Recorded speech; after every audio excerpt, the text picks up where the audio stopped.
All right, welcome back, everyone. Today we're diving deep into something that honestly touches all of us. It's peace, justice, strong institutions. That's SDG 16, Sustainable Development Goal 16, if you want to be official about it. But we're kind of putting a spin on it today. Oh, a spin. How so? Well, we're looking at SDG 16 specifically from the viewpoint of indigenous peoples around the world. Should be interesting, really. Definitely. Right. Especially since we're working with some pretty unique source material for this one. Oh, yeah, for sure. Tell us a bit about it. It's this report. It's called SDG 16 through the lens of the Indigenous Navigator.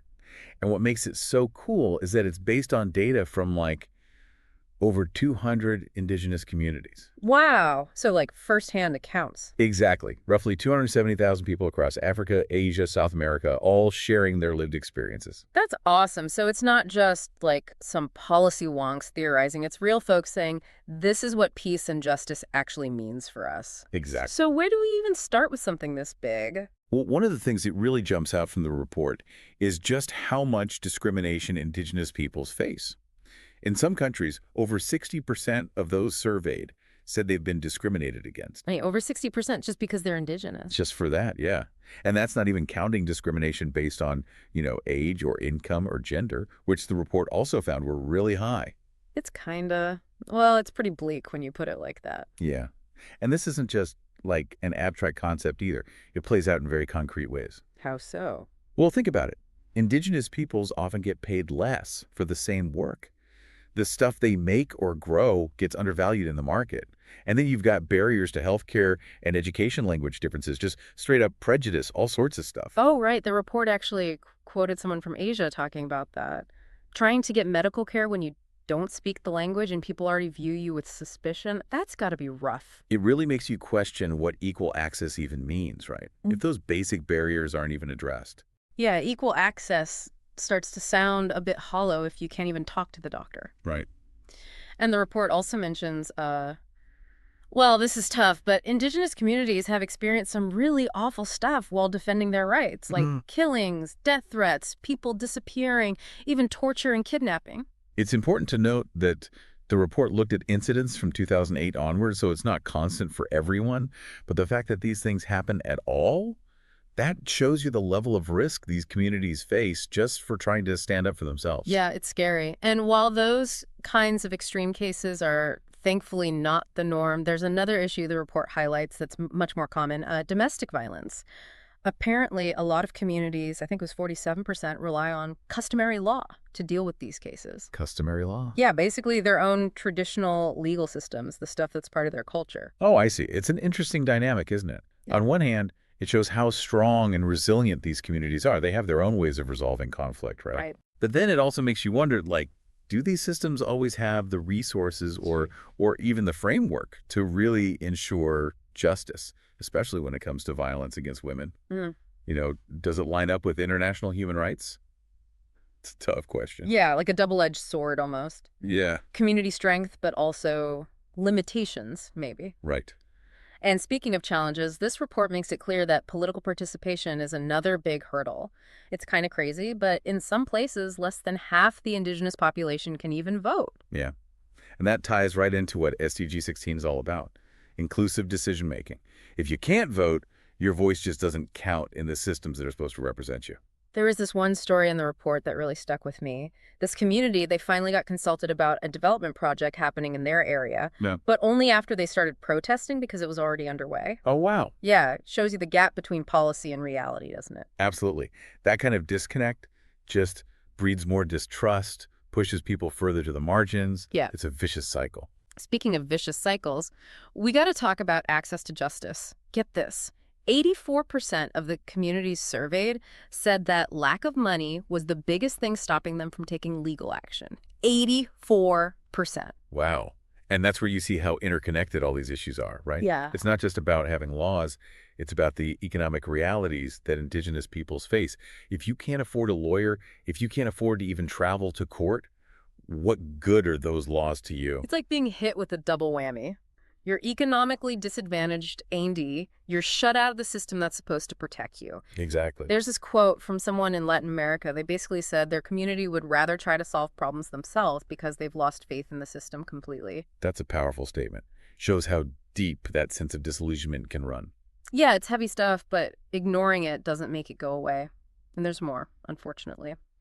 The report also had some pretty disturbing findings about violence against Indigenous women. Yeah, in some communities, women reported experiencing physical and sexual violence, sometimes even from within their own community. It's really concerning. And Yeah. what makes it even more complex is that a lot of people they interviewed described domestic violence as a taboo subject, like something you just don't talk about, Right.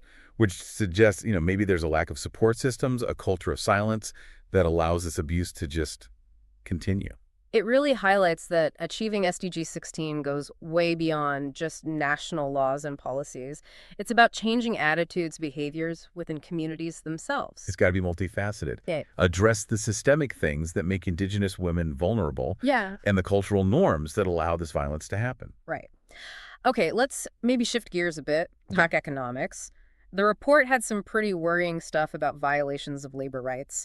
Apparently, Indigenous peoples are especially vulnerable to forced labor. Oh, Yeah, they found cases in Asia where people were forced to work on plantations or do illegal logging, all under terrible conditions. that's awful. It is. And again, this ties back to what we were saying about economic marginalization.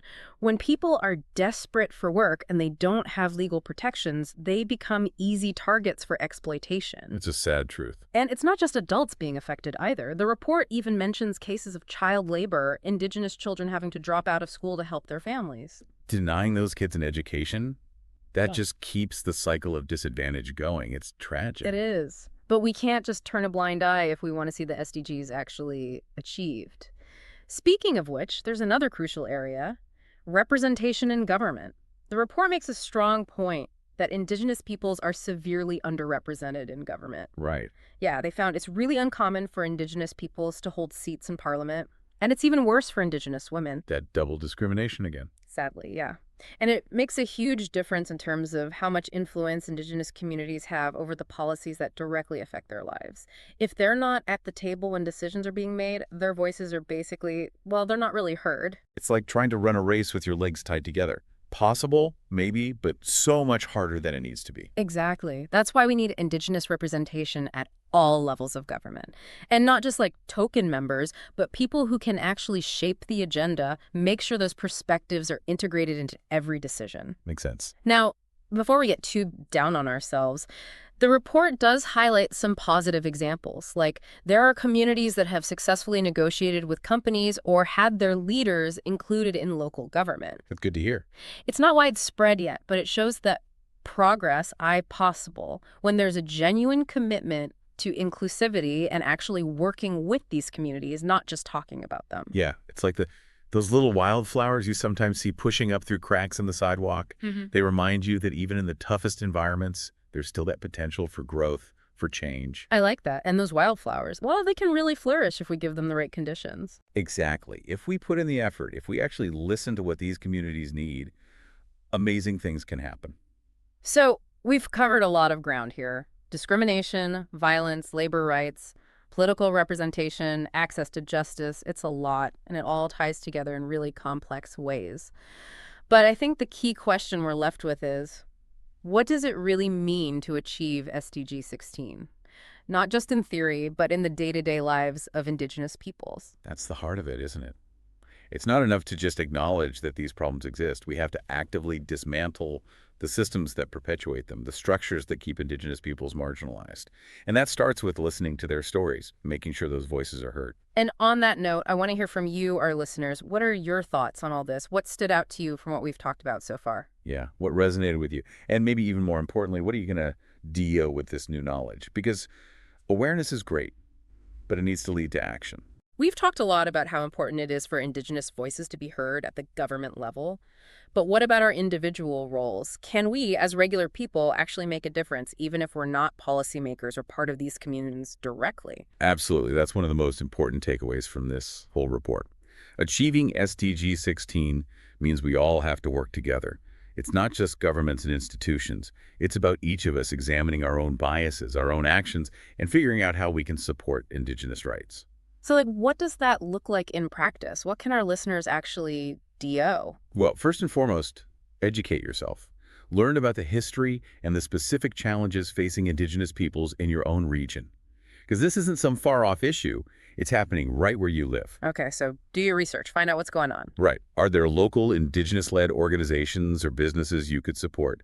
Are there policies you could advocate for that protect land rights or cultural heritage? And don't underestimate the power of just listening, like really listening. Seek out opportunities to hear directly from Indigenous people about their experiences, their perspectives. That's crucial. Too often, Indigenous voices are spoken for instead of spoken to. We need to create spaces where they can share their stories in their own words. And when we hear those stories, we have a responsibility to share them further, right? Talk to our friends, our families, our communities. Use whatever platform we have, big or small, to raise awareness, to challenge injustice. Exactly. It's about moving beyond just passive allyship and becoming active advocates for change. Active advocates for change. I love that. That's what this world needs. I agree. This deep dive has given us a lot to think about and hopefully a lot to act on. Thanks for joining us, everyone. It's easy to get overwhelmed, by just how big these challenges are. But I think this report reminds us about something really important, the power of individuals. Yeah. Like, what can one person actually do when we're talking about these huge systemic problems? Sometimes it feels like anything I do is just a drop in the bucket. I get that. But think about, remember those wildflowers we were talking about? One tiny seed can push right through concrete. Imagine what a million of those seeds, a million people taking action could do. Okay, yeah, I like that. It's more about a collective shift, not waiting for governments or whoever to fix everything. But what does that actually look like for someone who's listening to this right now? Well, I think a good place to start is to just learn more about the specific issues facing Indigenous peoples right where you live. Because what we're talking about, this isn't some faraway problem. It's happening right here in our own backyards. So do some research, read up on the history, the treaties, what the current struggles are. Exactly. Are there any local organizations led by Indigenous people? Ah. Businesses you could support? Oh. Because supporting Indigenous communities, it goes beyond just donating money. It's about actually engaging with them in a meaningful way. And try to find opportunities to learn directly from Indigenous folks. I keep thinking back to that story in the report, the one where the community only got consulted after they started protesting that project. We need to make sure they're being heard right from the start, not as an afterthought. Exactly. And that means being proactive. Look for ways to get involved with local initiatives that are already promoting Indigenous rights. Maybe write to your representatives. Advocate for policies that protect their land rights, their cultural heritage, things like that. And it's important to remember this isn't about saving anyone, right? It's about standing in solidarity and working together to build a more just world for everybody. Absolutely. Building relationships based on respect, on understanding, and a real commitment to change. Okay, so education, action, solidarity, those are some good starting points. But the report also emphasized the importance of listening, like really listening. Oh, for sure. So often, Indigenous voices are spoken F or R, instead of actually being spoken TO.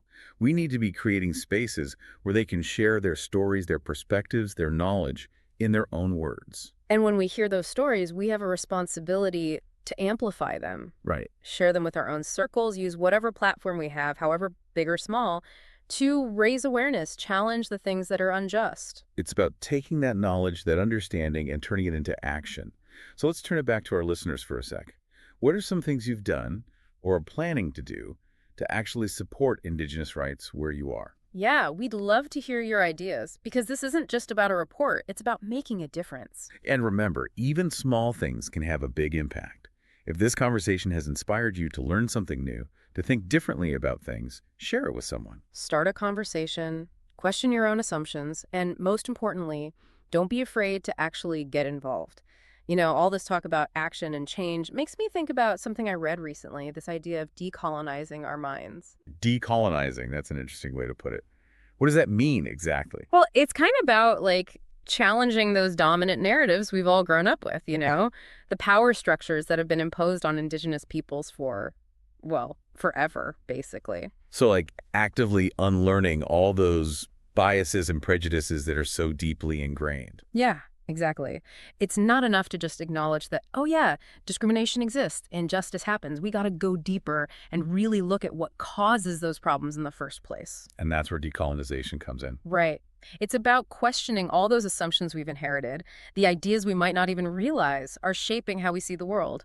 Like the idea that Western ways of doing things are always better, or that progress has to look the same for everyone. Exactly. Decolonizing our minds means being open to different ways of knowing, different ways of being, different ways of, I don't know, defining what success even looks like. And recognizing that indigenous cultures and traditions have their own inherent value, their own strength and resilience.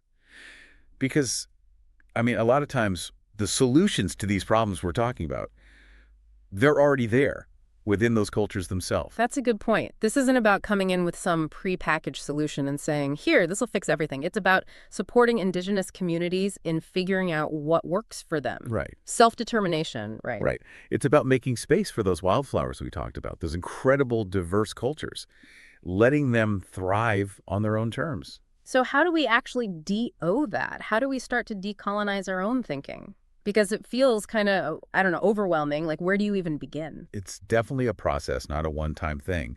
But I think it starts with just becoming aware.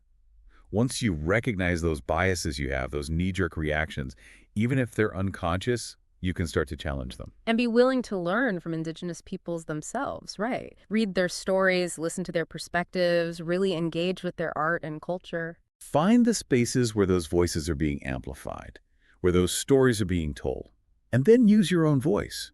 Speak up against injustice, advocate for change, support those initiatives that are led by indigenous peoples themselves. Because ultimately, if we want to see SDG 16 achieved, if we want to see a world that's actually just and equitable for everyone, well, it takes all of us. We all have a part to play. It's a collective effort, a journey we take together, and it starts with each of us, right here, right now. Well said. And I think that's a perfect place to wrap things up. Thanks to everyone for joining us for this deep dive. It's been great unpacking all this with you. And remember, the conversation doesn't end here.